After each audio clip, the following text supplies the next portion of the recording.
Hello. Here's a quick review of what is purportedly one of the best games of 2018. It's Teotihuacan, the City of Gods. It's like a bog standard Euro, and let's see what we think about it, eh?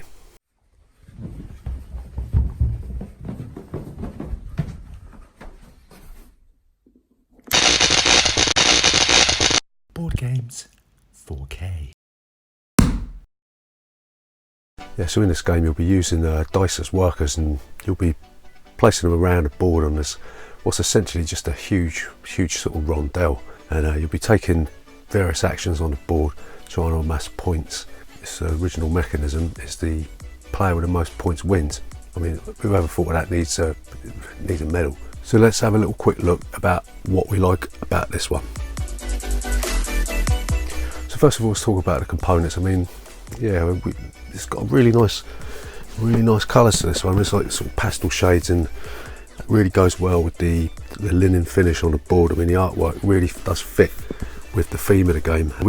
We had a little look at a documentary about the actual archaeological site, and sort of the way that the board sort of mirrors that site and gives you a sense of that sort of historical context. It works really well.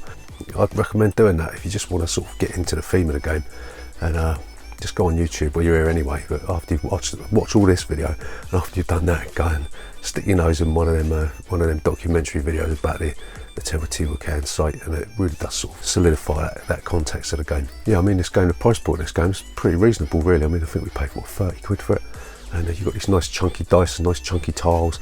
It's like a nice fresh feel to the game. A really good component quality for the money. Yeah, it's pretty good. So the pros of the gameplay, I mean, it's a pretty solid Euro game. I mean, the fact that we got the rondel, which is like takes up the whole of the board. I mean, you could sort of think this is like a sort of one of them Matt Gertz games, like Antica, or what's the other ones, Navigador or Imperial. You know, it could quite easily be one of them. Yeah, so the pace of the game's pretty good as well. I mean, you've got quite a slow start because the white disc and the black disc are quite far away. So as you go on, that gap gets reduced, so you end up with quite drawn out, excuse the kiddies upstairs, there's quite drawn out rounds, and then as the more clipses that you get, it starts to get a bit more tense, so it ramps up the tension in the game, and you're sort of scrambling around trying to panic about what you're going to do. So yeah, that's pretty good. I quite like that one. Yeah, it's definitely one of them games that rewards multiple playthroughs, because it doesn't seem like, it's like a bit like Trajan, where you sort of, it doesn't really seem like there's one real path to victory. And the fact you can randomise the majority of the components means that you've got this good sense of replayability with this one. So there's no real sort of way to lock down your strategy. There's another nice little conundrum in this one, where if you're going for the big wad of victory points early on, you're going to spend a lot of time trying to get the resources to get it. It might be the case of by the time you get there, somebody's already got it.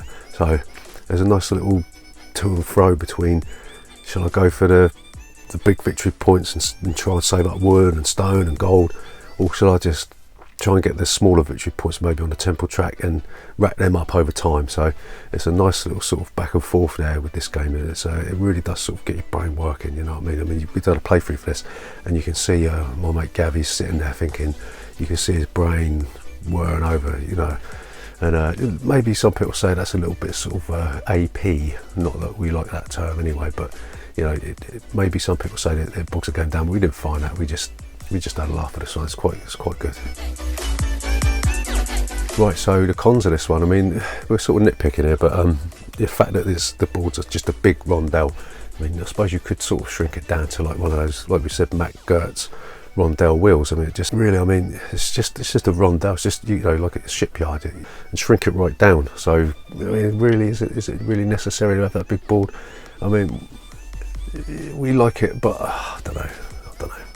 Yeah, I mean, the fact that you've got eight action spaces, sometimes you're left with sort of poor choices that you don't really want to make. I mean, that might be part of the game, but there's a couple of occasions where I sort of move my dice around thinking, well, you know, I need to get there, but I don't really want to do that. So you're sort of wasting your turn. I mean, because you're forced, if there's loads of other dice in that space that you don't really want to go to, then you're just going to take cocoa, and you're thinking, well, that's a bit of a wasted turn. So I don't know. It's a tricky one. Yeah, I think this game would be better suited towards 5 players, because on occasion some of the spaces seemed a little bit empty, the board seemed empty of dice, you know. And the fact that there's 4 dice that aren't used until you potentially ascend, leaves the board feeling a little bit empty. And like I said before about the sort of poor decisions or poor choices that are on offer, that might be to do with the fact that this game could benefit from a 5th player.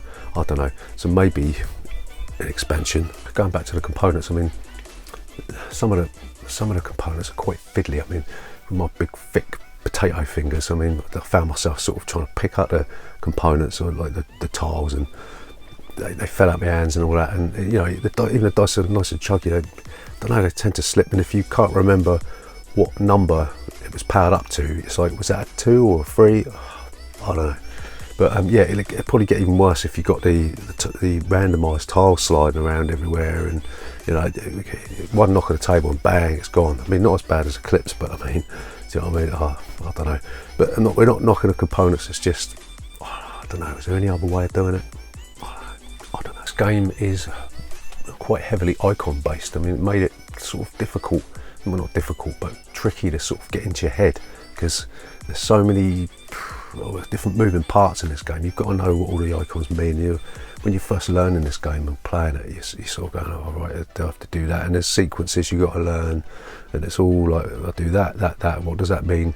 You're referring to the cheat sheet about what all the tiles do, and there's a load of them. There's loads of them.